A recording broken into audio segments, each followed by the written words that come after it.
सारी जिंदगी अच्छे काम किए, अच्छे तरीके से अपने फर्ज को निभाया, लेकिन आखिरी काम।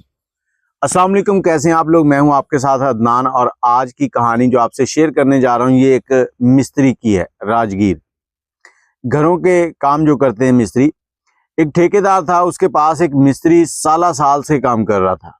और वो ठेकेदार उस मिस्त्री को इतना नवाजा हुआ था कि मिस्त्री उफ तक नहीं करता था, और जो ठेकेदार कहता था वो कर देता था, क्योंकि उसको रिहाइश, खाना पीना, हर चीज वाफर मिकदार में मिलती थी। मिस्त्री के साथ ठेकेदार ने कभी ये नहीं कहा था कि तुम्हारी इतनी मजदूरी बनी है तो इतनी दूंगा, और मिस्त्री ने भी कभी ठेकेदार को ये नहीं कहा था कि ये 7 बज गए, 5 बज गए या 8 बज गए, मेरी छुट्टी का टाइम हो गया।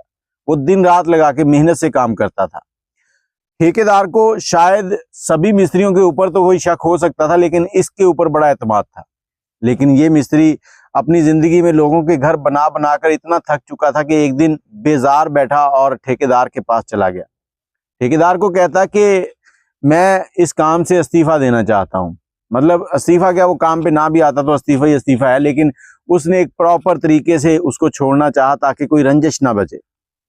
ठेकेदार ने उसका इस्तीफा पकड़ा और पकड़ते हुए कहा कि इस इस्तीफे को कबूल करने के लिए एक शर्त है।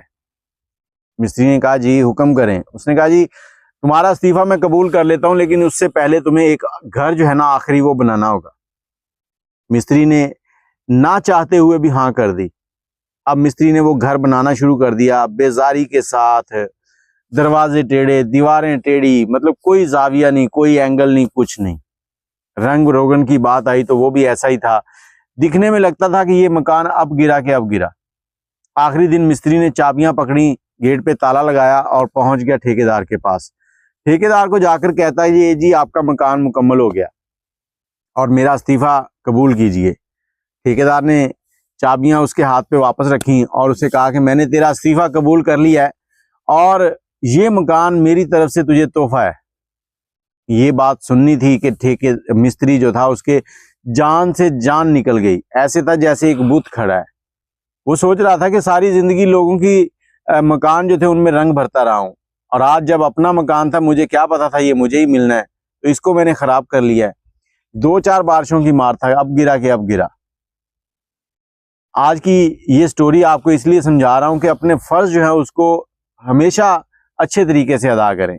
आज हम नमाज पढ़ते हैं, हम पे फर्ज है, लेकिन इस नमाज की हमारे रब को कोई जरूरत नहीं। ये नमाज हमारे ही काम आएगी, और हम इसको इस मिस्त्री की तरह ही अदा करते हैं कि जल्दी जल्दी हर काम। और हम लोग हर काम जल्दी जल्दी में करते हैं और ये भी नहीं समझते कि कहीं आखिरत में हमें शर्मिंदगी ना हो।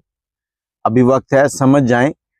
जो भी काम करें, जो आप पे फर्ज है, उसको बिल्कुल तकवा और बिल्कुल परहेज के साथ, सलीके के साथ करें।